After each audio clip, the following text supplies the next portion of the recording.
Hi, good day, everyone.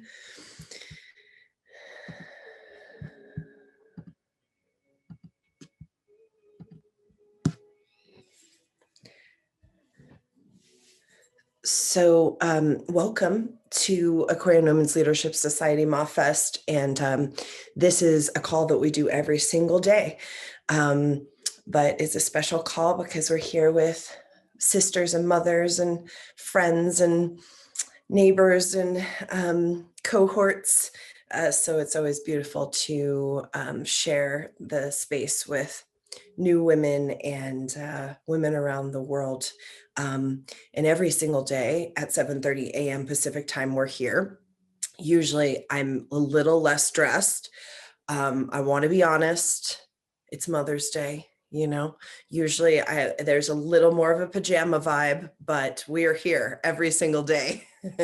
But the difference between my pajamas and my regular clothes are, not that big of a difference. So it's a fine line. It's a very fine line. But we're very excited to share our practice with you this morning, as this is something that we do every day. And it's been incredibly powerful to have this global interweaving of the Ma during this time. We started these 7:30 a.m. Classes. I call them practice sessions because I practice along with you. So it's a little different than some of the other teaching that I do.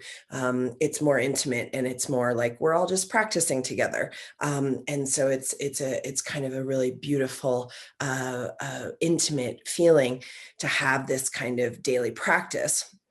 Today we'll do a couple special things because it's a special day, even though it's kind of a hallmark holiday. On a day like today, everyone's focused on the mother, which is a blessing because we need the collective consciousness to be focused on the great creative power. In the yogic science, we call it the Adi Shakti.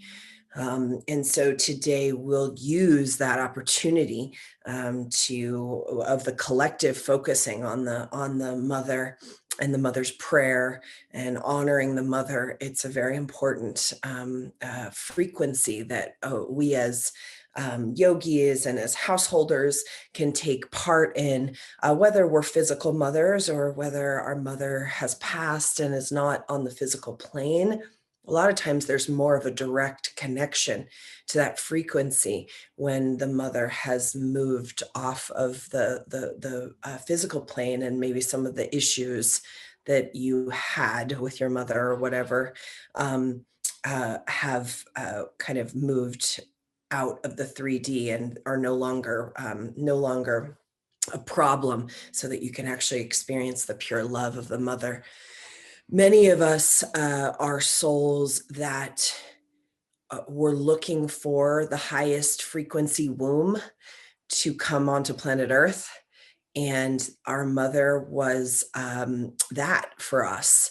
And it really is that simple, that she kind of had a certain type of nervous system to be able to hold our frequency as starseeds, as some of us have never been to planet Earth before. It was a long journey, and some of your children are like this as well. And one of the only kind of prerequisites for why you chose your mother is that she had kind of a strong enough nervous system to handle that. And with that comes other things. When a woman has a strong nervous system, sometimes I see the mothers of like these great saints and stuff, and they're just gnarly women, just like so intense. And part of that is because they had to be that intense of a kind of presence, maybe not nice. We're all fucked up about what women and mothers and grandmothers should actually be and feel like and look like. The Ma is the full spectrum. And particularly in the West, we really have no kind of regard or place in the society for the matriarch who is not nice, who's kind of actually quite we'll call it razor's edge. And one of my favorite Ma stories is from the Russian the Russian fairy tales, but also she shows up in some of the other Eastern European fairy tales of a matriarch, a grandmother named Baba Yaga.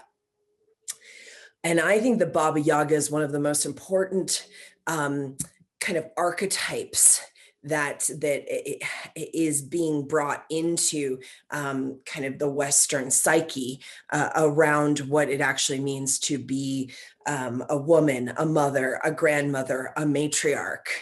I was at a wedding last night, and my husband had said, his mom is kind of intense. She's a little judgmental, blah blah blah. We locked eyes, and the moment we saw each other, I was like, "Oh, hey, I know you, Ma. You're a fierce woman who's had 3 children, and you're taking care of them, and you're making sure they're taking care of their families. And I know that, Ma. You don't need to be nice to me. I don't need it. I don't need that. I have respect for that, Ma." And so we really liked each other. But the Baba Yaga frequency, or as we'll be working with another iteration of this devouring primal feminine frequency, which is the Kali Ma, we'll be working with later with Sweta. These kinds of frequencies is very important in this new dawning of this era, and especially times like these where we've been through a process of however you kind of configure yourself around what's happened in the past year. This is part of the kind of devouring force of the Ma, which is both destructive and creative, and self-cleansing.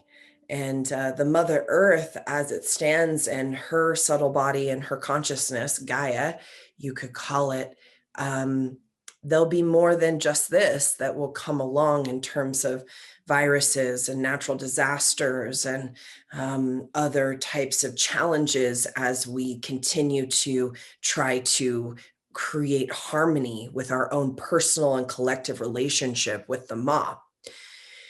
And so part of what's, in my opinion, been happening is a reckoning of that relationship. And it's a personal relationship, and it's a collective relationship with this frequency, this energy field of the great primal power. We call it Adi Shakti. So the Baba Yaga archetype is, she's described in one of these kind of Jungian descriptions of the fairy tale, of where she shows up, that her grandchildren are coming to her house in the woods, and she finds them, lost in the woods, and she comes rowing up on her house that is on a chicken leg, and she rows on her house that's on a big chicken leg, and she's sharpening her teeth with chicken bones. And then she asks the grandchildren, "Why are you late to my house?" And the grandchildren basically have one opportunity to answer her in a way that doesn't piss her off. Sound familiar? They have one opportunity to answer her in a way that's not going to piss her off. And so they have to figure out how to relate to this great Ma frequency.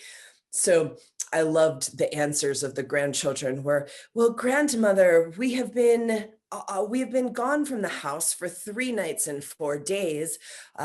And we can't wait to make it to your house." But there's this whole kind of need to learn how to work with the devouring force of the Ma, the primal power, in a way that's respectful, in a way that holds the paradox, in a way that holds the kind of dignity of her position as this matriarch that is not the grandmother who just makes pies and tucks them in at night. And this force of the Baba Yaga, in my opinion, or we could, kind of, there's different iterations and different cultures and different mythologies. This is the force that has to now be integrated into our own personal relationship with who we are as women, who we are as mothers, who we are as grandmothers, who we are as bosses, who we are as sisters. That this integration of that energy, the devouring Ma, it allows us to be more real. It allows us to be more of a full spectrum of woman. It allows us to be more of a force of creativity when this devouring, destructive piece of the full spectrum energy of the Ma frequency is integrated into our daily lives, our daily choices. And what does that look like? Well, part of what it looks like is we stop caring about whether people think we're nice. We stop caring about, kind of some of these really heavy cultural conditionings about how we have to smile and we have to, and we were working with this a little bit at Camp Grace, because one of the things I do to decondition women from this is that we have to stand in front of each other. We do these kind of practices where we have to stand in front of each other and relate to each other without smiling, relate to each other without trying to make each other comfortable, relate to each other without trying to kind of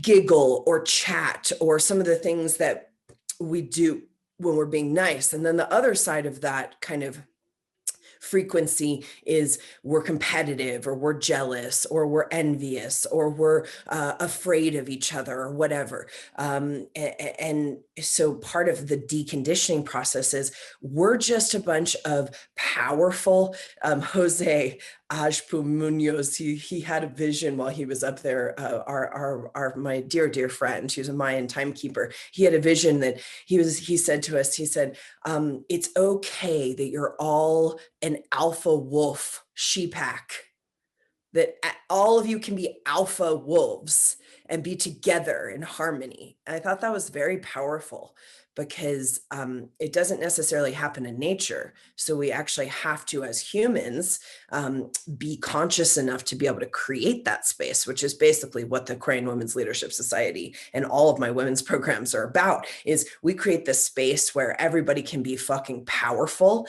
and they don't have to be nice, and they don't have to be apologetic about it. And we all get energy from it, because it's just so relieving to be around a bunch of women who are powerful, unapologetic, and supportive of each other. So welcome, everyone. Happy Mother's Day. And Baba Yaga is here with us, and Kali Ma, and all of our grandmothers and great-grandmothers, and all of our grandchildren, and all of our lineages, our ancestors, our generations. They're waiting for us to awaken into this new frequency of integration around the creative, the destructive, and the organizing forces of the cosmic mother who created God, who created the Father, the Son, and the Holy Spirit, who created Brahma and Shiva and Vishnu, who created the universe and all of the play. And this is what the mantra that some of you know, that we've been chanting for now since 2017, quite a bit in this community. It's called Ekamaya. It really is a devotional mantra, of devotional frequency, sound to the great cosmic mother who birthed God, him, her, they, self. And that's why we use it. So we'll use it a little bit today. We'll also use this Adi Shakti a little bit today. And we'll just join each other's hands across the globe to bring in a new harmonious relationship with the deep and profound and unapologetic Ma that lives in all of us.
Thank you so much for listening to another episode of Reality Riffing. These are conversations that I think are important with people who are doing great things in the world about subject matters that need to be discussed. If you enjoyed the content, the conversation, please feel free to share with your people, share with your friends and family, rate the podcast below, and also subscribe.